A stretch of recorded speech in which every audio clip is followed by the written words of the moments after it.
is Visionary, a show exploring how nuclear powers your world. I'm Mary Carpenter. And I'm Jordan Houghton. Let's jump in.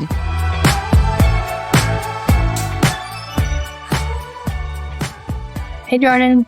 Hey, Mary. And hello, Visionaries. Hey, Visionaries. Thanks for joining us today. I think you're going to love this conversation. It might be the favorite topic we've covered so far on my end. It's really, really different from anything else we've covered. Very excited to talk to James Larkin, who is with the Rhisotope Project, which is combining isotopes and rhinos. Yeah, it's very cool. So the Rhisotope Project is focused on stopping rhino poaching. And there's been a lot of different ideas to try and curb rhino poaching, which we all know is such a serious issue. And James will go into a bit more and share just how serious it is in the episode. But different ideas have come up over the years. Some people have thought about putting color into the rhino horns to make them unattractive for poachers. I know when I worked on Capitol Hill, people would try and get funding for, more equipment for rangers to go out, middle of the night vision goggles, things like that to help. But, this is a new idea that they have. So they want to inject radioisotopes into rhino horns, and that will deter the poachers from wanting the horns. And such a great idea. And, an interesting new way for nuclear to help with conservation efforts. I was absolutely fascinated to learn about the Rhisotope Project. Was not anywhere on my radar. And I think our listeners are really going to be blown away. He has a international effort in progress. He's working with academics, universities, and people all around the globe on this. And it is just so interesting to see how many people have come together to help protect rhinos. Okay, so I've never visited Africa, but Mary, I know you have, and you had a really incredible experience there. Yeah, so we went to Kenya 2 years ago, almost 2 years ago now, and I've always loved rhinos, and I really wanted to see a rhino, but they're very rare in Africa. In the part of Kenya that we were looking for black rhinos, and every kind of camp you go to, they're like, don't get your hopes up. There's only 5,000 black rhinos left in the whole world, so they're hard to spot, and they're kind of shy. They don't really like coming around if there's cars around and things like that, so don't get your hopes up. And the second camp we went to, on the very first day, we were out driving, and our guide was like, oh my gosh, I think that's a rhino, and I was like panicking. And we get a little closer, and then all of a sudden this rhino just like is walking so slow, just eating some grass. We were the only people around. It was just us and just me, my husband, and our guide. And I look up and I see him, and the rhino is just very calm. And we sat there for probably an hour just watching this rhino. I seriously cried. It was the coolest thing. I didn't know if we were going to get to see one. But it's just, the animal is so big and beautiful, and it's just honestly breathtaking to see it in the wild, and just to know how lucky we were to see one, because a lot of people don't, was really cool. And then we actually saw 2 more on that trip, which was absolutely insane. Yeah. So we saw 3 rhinos total, we felt so lucky. And if you guys haven't had a chance to go on a safari, highly recommend going. And, it's more than you can put into words.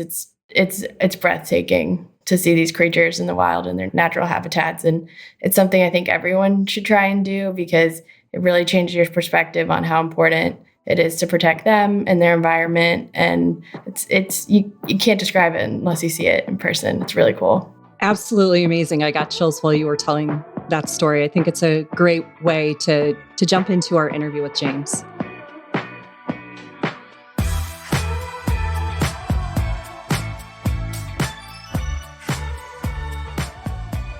So today we're honored to have Professor James Larkin with us. With a deep commitment to nuclear security education, Professor Larkin has shared his expertise globally, including as a past chairman of the International Atomic Energy Agency's International Nuclear Security Education Network. He's a fellow of the Royal Society of Medicine in the UK, a member of the Institute for Nuclear Materials Management in the US, and a founding member of the South African Radiation Protection Association. Currently, James is spearheading the Rhisotope Project, an organization using the power of radioisotopes to help save the rhinos. James, thanks so much for joining us on the podcast today. It's only my pleasure. And listening to that introduction, I don't hardly recognize myself, but thank you very much. Well, someone's been doing their homework. Well, we gave a little bit of an overview, but we want to hear from you. Tell our listeners a little bit about your background and your career and how you got to where you are today. So I was born in Kenya many, many years ago now. And then my family bounced backwards and forwards because my father was a veterinary surgeon. When he graduated from veterinary college in the UK, he moved to East Africa, to Kenya, to go and be a meat inspector to start off with. At about a similar sort of time, my mother left she continued to be employed by MI5 and then moved to South Africa, to East Africa and Kenya. And when my parents married, she joined Special Branch. So we have two very varying backgrounds. And I was born in Kenya, then we went back to the UK when I was about the age of 1, and then went back to Kenya when I was about the age of 8. So I have very rose-tinted memories of living in Kenya, going to places like the Maasai Mara Game Reserve and camping there, and going to Tsavo National Park and to treetops, some of these iconic tourist destinations that people have heard about. And then in 1974, moved back to the UK and continue my education in the UK. I went to university to sort of round out my education, and I spent much of my time either on the rugby pitch or on the canal rowing rather than doing academic studies. And I came out with a moderate qualification in cell biology and then worked for myself for about 10 years. In 1995, I was asked if I wanted to come out to South Africa to come and work for a friend of my father, and working for a gentleman by the name of John Constantine. And he had a radiation protection business, and he wanted someone with some practical skills working with heavy machinery, but a sort of science background. And so he asked me if I wanted to come out, and I was only supposed to come out to South Africa for a couple of months and then go back to the UK, but somehow I forgot to go home. And from there, I was offered the opportunity to go and run a course in radiation protection at Wits University, because we never call it the University of Witwatersrand, because not even I can pronounce it properly. And so there I started working there in 1999 and ran various courses, particularly the course in radiation protection.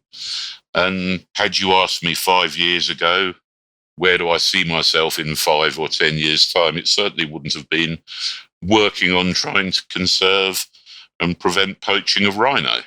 Eventually, so I'm quietly working along, and this was prior to COVID, doing a lot of international travel to these different countries, very different cultures, and going there to go and take part in some sort of educational process.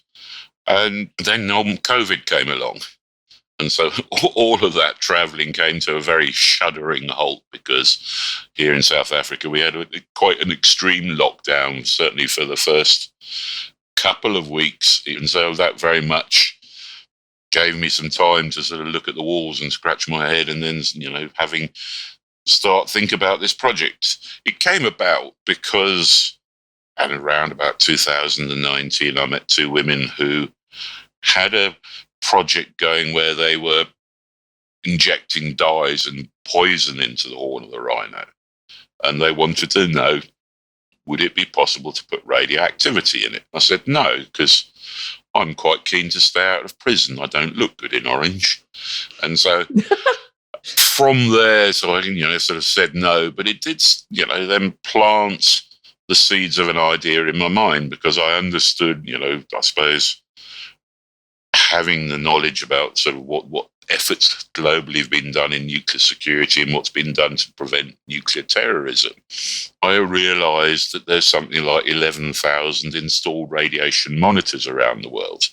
And I thought, well, maybe if we could find the right level of activity that wouldn't harm the animal, but could set off a sensor at a port or a harbour or something like that, we might be onto something, because at the same time, 99% of the world is very scared, or at least misunderstands what radiation is. So that was my thought. Well, if we make something slightly radioactive, then people don't really want it, because when you look at the backgrounds to the demand for horn, research has shown that it's, contrary to much Western popular belief, it's not as an aphrodisiac, nor actually is the biggest demand in traditional Chinese or Vietnamese medicine, but it's nowadays to give the horn, either carved or whole, as a gift to engender favour with your business colleagues, or to display on the mantelpiece in your house your fabulous wealth, because horn is worth up to about $60,000 per kilogram. So, and a horn can weigh 1, 2, maybe in certain circumstances, 3 kilograms in weight. So you can do the mathematics and realise how valuable in the eyes of some people the rhinoceros horn is. It exceeds the value of things like cocaine or gold or platinum, those sorts of things. But really, in the real world, has no value. The only thing that has value, the only thing that needs a horn is a rhino, and it's only the rhino who really should value the horn that's on the end of their snout. So I kind of placed myself at the middle of this web, and I've sort of shot out emails to all around the world, to colleagues I've met through mostly the nuclear security work that I've done, and many of those people also have a background in radiation protection like myself. And so we could start talking and say, what about this idea? And so I ended up talking to a friend and colleague, a guy called Tom Johnson in Colorado State. And he, with his students at Colorado State, have a close working relationship with universities in Japan, where they've done research work looking at the effects of radiation on the wildlife around Fukushima. And, got to talking and said, hey, Tom, what do you think about this idea? And to my kind of surprise, he didn't turn around and say, oh, God, that's a terrible idea. But he said, this is something really rather interesting. Let's try and move it on. So that gave me the start of the impetus, I suppose, around about 2020, something like that. And, from there, we've incrementally had to examine different ideas, look at various things as we're moving the whole idea forward until, 2 weeks ago, we were able to go to the US and finally test some, fake horn in real life detector systems. We work with the Customs and Border Protection people. That's amazing. It's been fantastic. And, the team that have brought themselves towards me, I think, is almost the right way of doing it. So where do you get the isotopes? We make them ourselves. We import the appropriate compounds and we take them to the reactor. We got another colleague who did the very detailed calculations, how long we needed to put it into the reactor, because that's a science in and of itself. Quite willingly sort of did a very detailed set of calculations. It was like a 10-page report. And it was just like, here, I've done it for you. And so we knew what we needed to put into the reactor, and they made it, and we've been able to then utilize this in putting it into the rhino horn. And likewise, our colleagues at the Rhino orphanage, my, COO of the project, Jess Babbage, has been cultivating them for a while and talking to them. She had to learn sort of nuclear science to start off with, because she's got a background in anthropology and human anthropology, and has been this kind of ideal partner in this project. And speaking to these people, because she's got a long and very well-respected background in conservation. Where's the Rhino orphanage? It's in an area called Limpopo. Okay. Which is sort of the northern part of South Africa. And eventually the gentleman who runs it, Arif and Deventer, was sort of almost knocking on the door saying, when are you going to start? When are you going to start? And I said, calm down. We've got to allow us to finish doing, the important part of the research about, doses and what quantities we're going to put into it. And so again, we haven't had to twist any arms or anything like that. The cooperation has been willingly given. And, it's been fantastic to be able to, work with these sorts of people. And this whole thing is, obviously first do no harm to the animals. And so you do the basic calculations, and then you do some very detailed computer modeling. But until you get to see it in life, like at, Kennedy Airport, hearing for the first time the alarm going off as the truck drove through the detectors, and we had it at the right sort of activities. It was a realistic setup. Hearing that alarm going off, that very physical demonstration of the maths and physics that you've done made it so very real. So can I ask in that, so the premise of the Rhisotope Project is using radioisotopes and inserting them into the rhino horns. And I know you had mentioned some other folks had looked at dyeing rhino horns, kind of adding color to make them less appealing. If you're using the radioisotopes, can the poachers see it and understand that it's not just a pure horn, or is it more for the ladder tracking it once it's been poached? The project works, the idea works on about 3 different levels. First and foremost, it's to devalue rhino horn in the eyes of the end users. So we know from research that is done by various people that the target audience are the people who want, rhino horn to be able to sort of put it into their whiskey or to demonstrate their fabulous wealth, are basically gentlemen of 40 or 50 years old, that sort of range, probably better educated than much of the population of China and Vietnam. These are the people who've made significant wealth for themselves and are aware of Fukushima, Chernobyl, things like that. So the whole sort of what we would call radiophobia. They will have that. They don't understand what radiation is, what its effects are. And there's a lot of research shows that people will radically overestimate the harm any particular dose will do to them. So they're not going to go and hunt their animals, because rhino poaching, particularly ivory poaching to some extent as well, is organised by criminal syndicates. They put the kind of the kingpin, the middleman, will put together a poaching team. You'll have the shooter, you'll have the logistics guy, and the guy we call the axeman. So they will go out into the park or go poaching for between 1 and 3 weeks.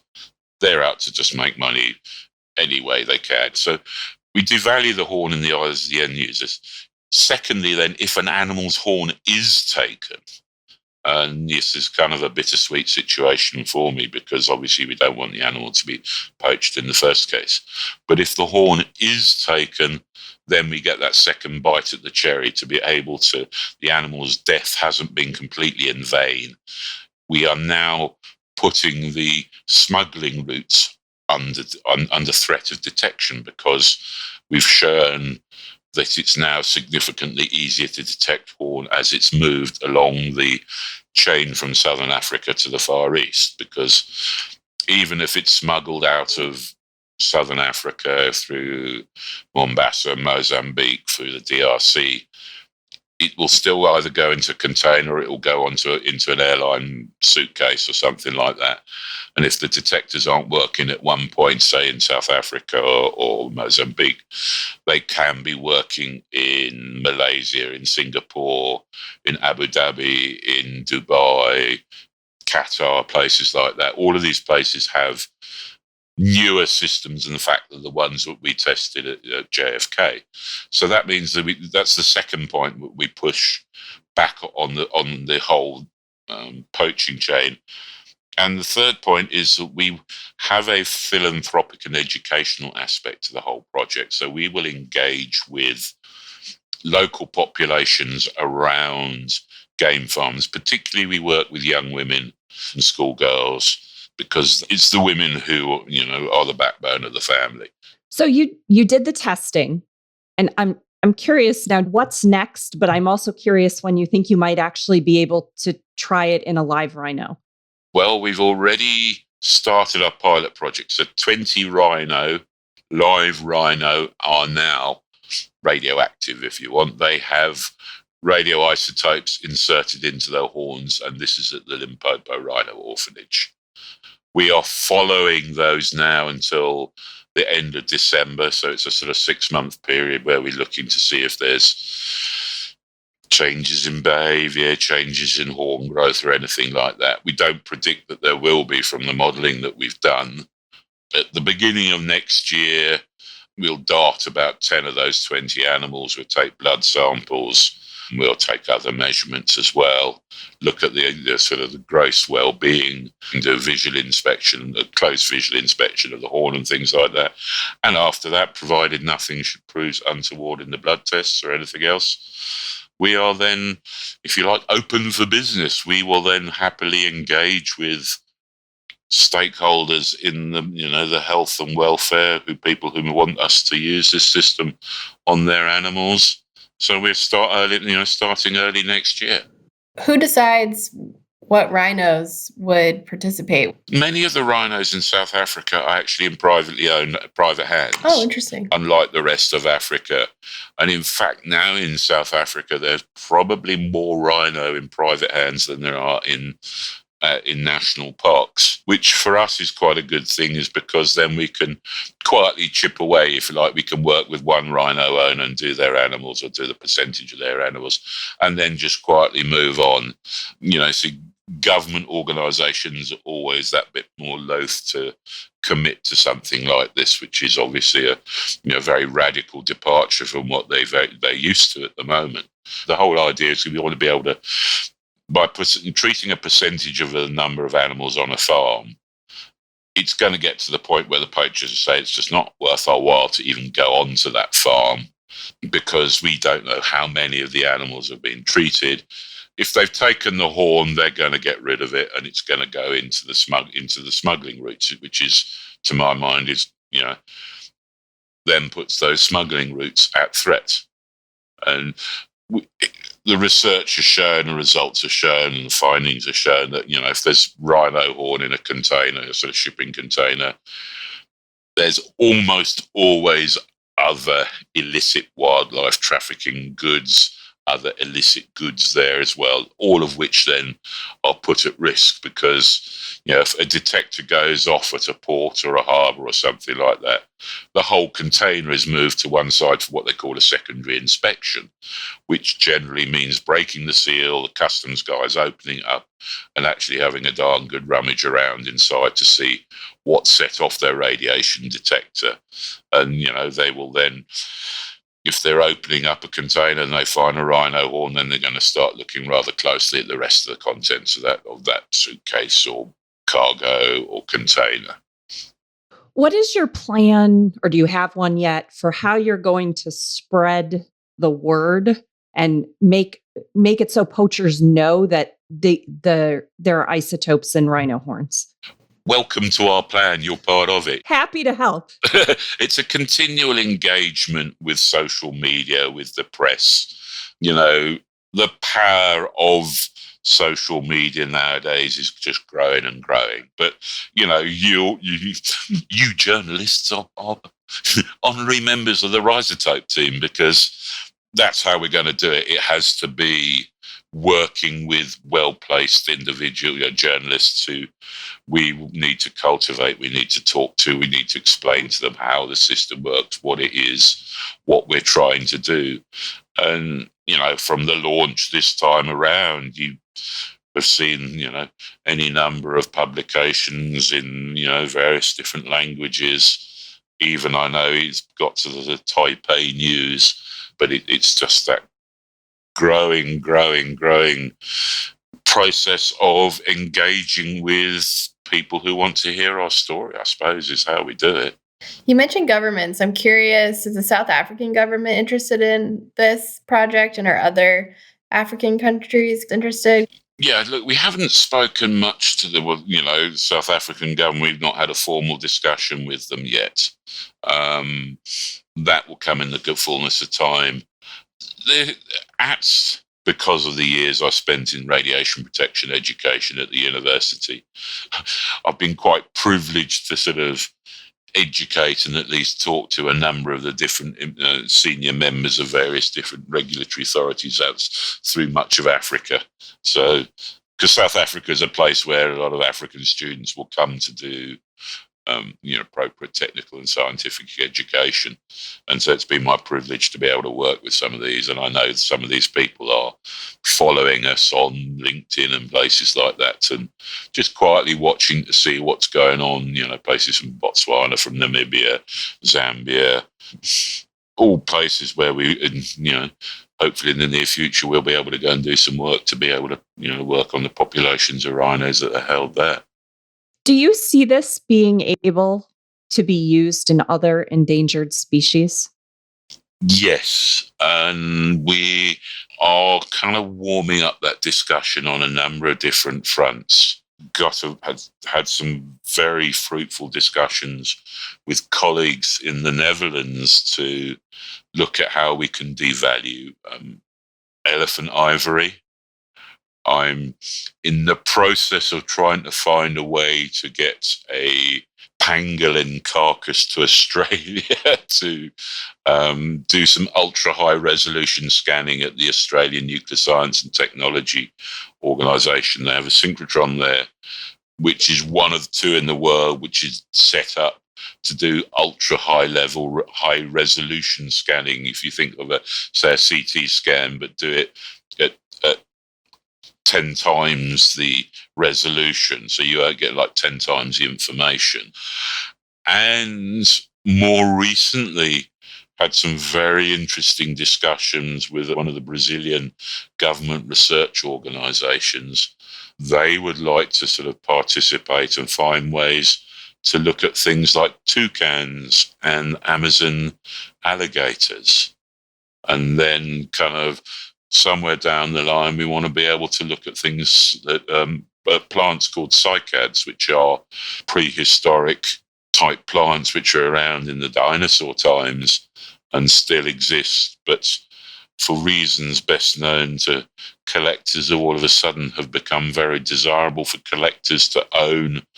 And so we're seeing them being sort of ripped out of the ground in various different parts of the bushveld here and, traded to unscrupulous gardeners.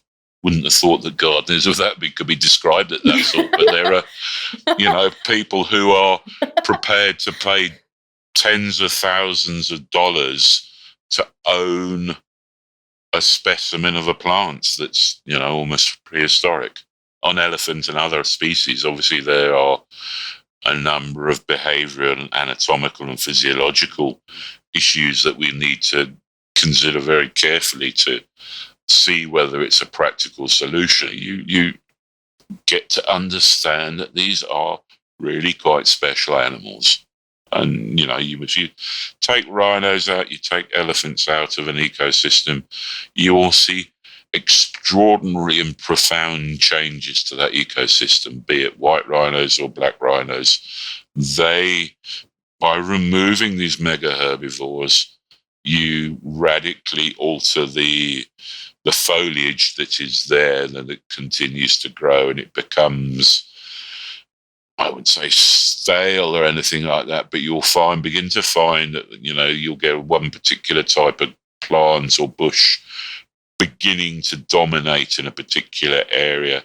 And by that domination, then you see a reduction in the biodiversity of the insects. And so if you see a reduction in types of insects, then types of small animals, types of amphibians all are reduced. Then if you get those prey species are reduced, then you're going to see a reduction in the number of different types of predator. So you see this collapse of an ecosystem into a much smaller kind of group of animals that might exist in a particular area. Can you share with our listeners just how dire the poaching situation is with rhinos right now? Sure. Up until about 2016, the numbers were just going up and up and up and up. It got to about, I think at one point there were 3 animals being poached a day. Then COVID came along and it dropped right down because it was very difficult to move around Southern Africa. Last year, I believe there was something like 220 animals poached. This year, up until about the beginning of July, August, already there had been more than 230 animals poached. So it went up, it's dropped, and then now the numbers are starting to go back up again as the world has opened up. Numbers of animals in the Kruger National Park, and it's a piece of land the size of Israel, over 11 years, the population declined by 70% due to poaching alone. Yeah, animals, they obviously, rhinos, as an adult, they don't have much in the way of predators, but as babies, you got hyena, you got lion, you got strong, big male leopards, all are quite capable of killing a baby rhino. But that's, if you like, that's the ongoing natural rate of predation. It's when, man comes along with high-powered rifles and things like that, then, the rates have just started to go back up again. So, yeah, no, it is. We thought he had it under control. No, I don't think the poaching is under control at all. I think it's going to go up again unless we got some significant interventions. We could even see the vet numbers going up, because there are those sick individuals in the world who would want to be the owner of the last rhino horn in the world. If our listeners want to support the project, have ideas, I know you've mentioned you've crowdsourced a lot of this, reaching out to people around the world, which I think is so incredible to have sort of like a international effort around this. What is the best way to support the project, to reach out to you? I think the best way at the moment is to go to our website, which is rhisotope.org. Don't need www in front of it at all. It's just rhisotope.org. And there are various different ways people can get involved.